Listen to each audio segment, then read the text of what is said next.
उन्हें उनकी जन्मभूमि पर, वहां पर जन्मभूमि पर प्रभु राम को विराजमान करने से वंचित किया गया। इसका अपराधी कौन है? जब देश गुलाम था, बहन और भाइयों, उस कालखंड में हम मान सकते हैं कि उस कालखंड में जब देश गुलाम था, हम मान सकते हैं उस कालखंड में मुगल नहीं चाहते थे, अंग्रेजों का शासन आया, अंग्रेज भी नहीं चाहते थे, लेकिन 1947 में भी देश आजाद हो गया था। कांग्रेस के हाथों में सत्ता आ गई थी। देश में भी, उत्तर प्रदेश में भी सर्वाधिक समय तक कांग्रेस को शासन करने का अवसर प्राप्त हुआ था। लेकिन बहनों और भाइयों, राम मंदिर की समस्या का समाधान करने की बात तो दूर, राम मंदिर के निर्माण में बाधा पैदा करने का कार्य ही कांग्रेस ने किया था। और इसीलिए मैं बार बार कहता हूं, इस देश के अंदर लड़ाई सांप है। एक तरफ राम की संस्कृति को मानने वाले लोग हैं, दूसरी तरफ रोम की संस्कृति पर विश्वास करने वाले लोग हैं। हम राम भक्त राम की संस्कृति पर विश्वास करते हैं और कांग्रेस के लोग जिन्हें राम जन्मभूमि पर प्रभु राम लला के 500 वर्षों के बाद विराजमान होने का कार्यक्रम अच्छा नहीं लगता। वे अच्छा इसलिए नहीं लगता क्योंकि वे रोम की संस्कृति पर विश्वास करते हैं, राम की संस्कृति पर नहीं। और इसलिए बहनों और भाइयों, इसीलिए उन्हें राम, भगवान राम और कृष्ण का कीर्तन उन्हें अच्छा नहीं लगता, उसको नाच गाना कहते हैं। जागी रही भावना जैसी, प्रभु मूर्ति देखी बिन तैसी। इन्होंने भगवान राम के प्रति जिस प्रकार के शब्द कांग्रेस कह रही है, यह कांग्रेस के भ्रष्ट होने का सबसे बड़ा प्रमाण है।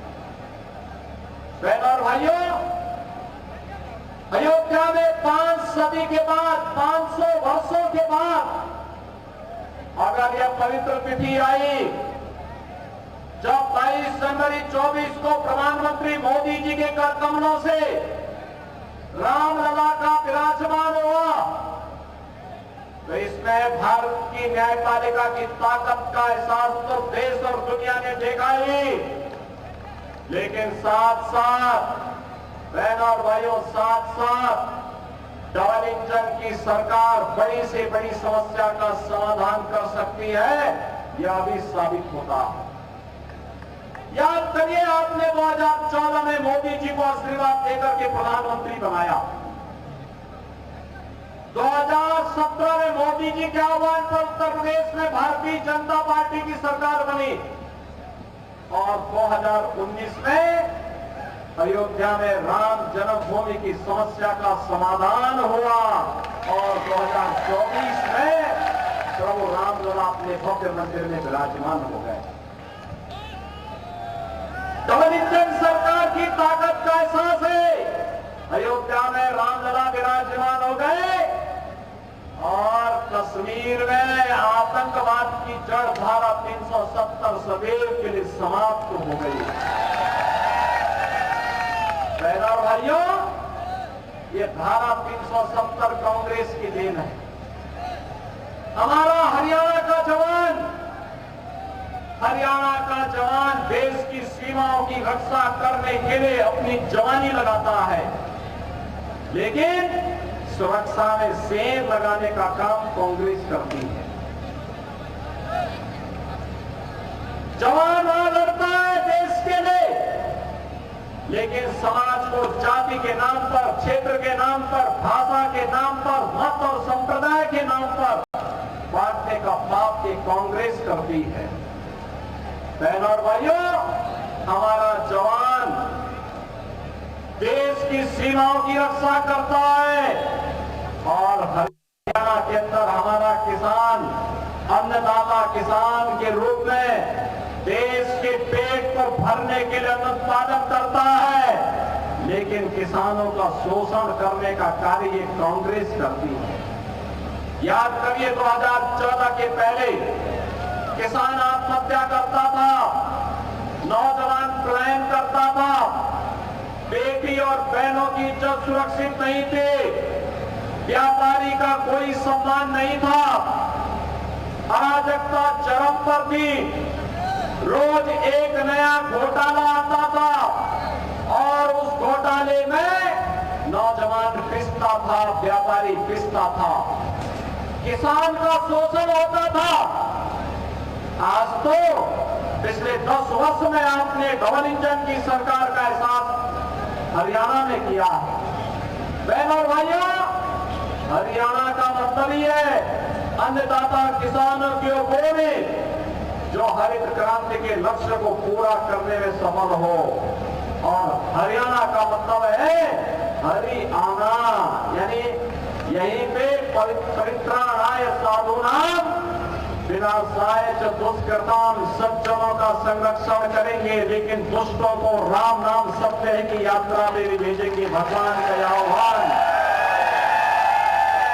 जैसे मेरे नाम पड़ा है हरियाणा, ये हरि बार बार आना और बार बार इस धरती पर आकर के सज्जन सत्य के संरक्षण की ताकत देना और इसी ताकत का एहसास कराने के लिए आज मैं आपके पास आया हूं। बहनों भाइयों, लोकतंत्र के असली जनार्दन आप हैं। आपसे मैं यही कहने के लिए आया हूं, यह चुनाव हरियाणा के विकास का है, ये चुनाव सुशासन का है, ये चुनाव सुव्यवस्था का है, ये चुनाव हरियाणा की सुरक्षा और राष्ट्रीय सुरक्षा के लिए है। और इसीलिए आपका आह्वान करने के लिए आए हैं, सुरक्षा के लिए, सम्मान के लिए, सुशासन के लिए, समृद्धि के लिए भाजपा आवश्यक है। आपने 10 वर्ष में हाईवे देखे होंगे, स्टेडियम देखे होंगे, स्पोर्ट्स यूनिवर्सिटी हरियाणा में बनता हुआ देखा होगा, IIT, IIM, AIIMS, 1 district 1 medical college, हर घर नल की योजना को देखा होगा। ये विकास के वे कार्य हैं जो विकसित हरियाणा की संकल्पना को पूरा करने और विकसित भारत की प्रधानमंत्री मोदी जी की संकल्पना को पूरा करने के लिए डबल इंजन की सरकार के द्वारा आगे बढ़ाया गया है। लेकिन साथ साथ गरीबों के लिए भी एक तरफ देखो कमबख्त पाकिस्तान है, फूकों बढ़ रहा है, और दूसरी तरफ हिंदुस्तान है, प्रधानमंत्री मोदी जी के नेतृत्व में 80 करोड़ लोगों को फ्री में राशन की सुविधा का लाभ दे रहा है। एक तरफ पाकिस्तान है, वहां लोग भूख से चिकित्सा सुविधा के भाव में दम तोड़ रहे हैं। दूसरी तरफ भारत है, 60 करोड़ लोगों को फ्री में 5 लाख रुपए प्रतिवर्ष स्वास्थ्य बीमा का कवर दे रहा है। और अब तो प्रधानमंत्री मोदी जी ने कह दिया है 70 वर्ष के ऊपर के हर एक बुजुर्ग को 5 लाख रुपए का हर वर्ष स्वास्थ्य के लिए बीमा दिया जाएगा, फ्री में बीमा दिया जाएगा। बहनों भाइयों, 12 करोड़ किसानों को किसान सम्मान निधि, 12 करोड़ घरों में शौचालय का निर्माण, 10 करोड़ गरीबों के घर में उज्ज्वला योजना का रसोई गैस का सिलेंडर पहुंचना,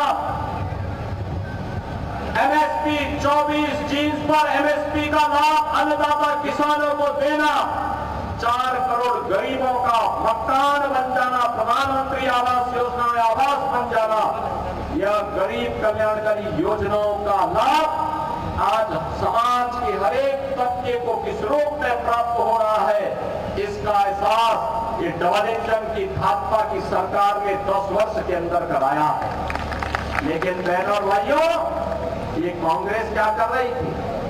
झूठी अफवाह फैलाती है, झूठी अफवाह फैलाती है। ये वही कांग्रेस है जिसके समय में मिर्चपुर की घटना घटित हुई थी। ये वही कांग्रेस है जिसने बाबा साहब भीमराव अम्बेडकर का अपमान किया था।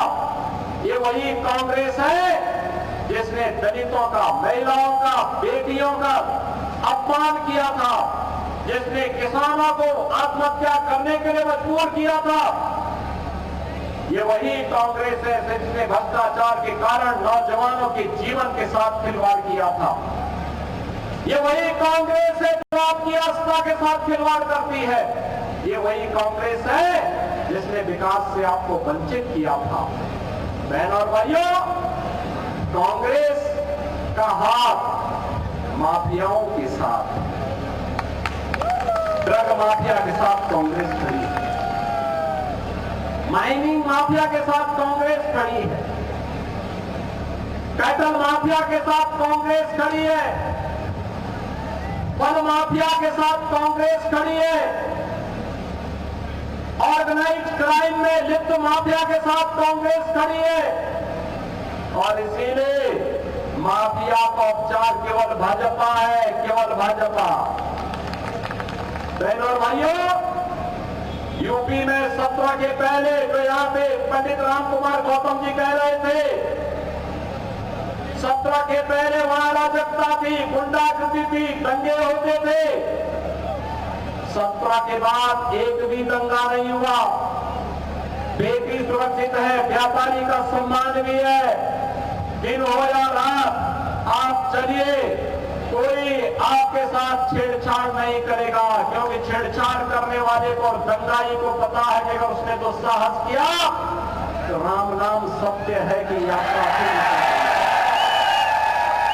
और इसलिए बहनों भाइयों, बिना किसी भेदभाव के योजनाओं का लाभ सबको, सुरक्षा सबको, लेकिन तुष्टीकरण किसी का नहीं। हरियाणा से लाखों नौजवान जाते हैं यूपी के अंदर कांवड़ यात्रा में। याद करिए, एक कांग्रेस की सरकार, इसके सहयोगी दलों की दवा सरकारें थी, इन्होंने कांवड़ यात्रा में रोक लगाई थी और ये कहते थे कांवड़ यात्रा में डीजे नहीं बजना चाहिए। ये कहते थे कांवड़ यात्रा में शंख नहीं बजना चाहिए, घंटा और घड़ियाल नहीं बजने चाहिए। हमने कहा कांवड़ यात्रा है, भगवान शिव की यात्रा है, इसमें घंटा भी बजेगा, शंख भी बजेगा, घड़ियाल भी बजेगा, डीजे भी बजेगा। और यही नहीं होगा, उस पे हम कांवड़ भक्तों पर, शिव भक्तों पर पुष्प की वर्षा भी करेंगे, हम करेंगे।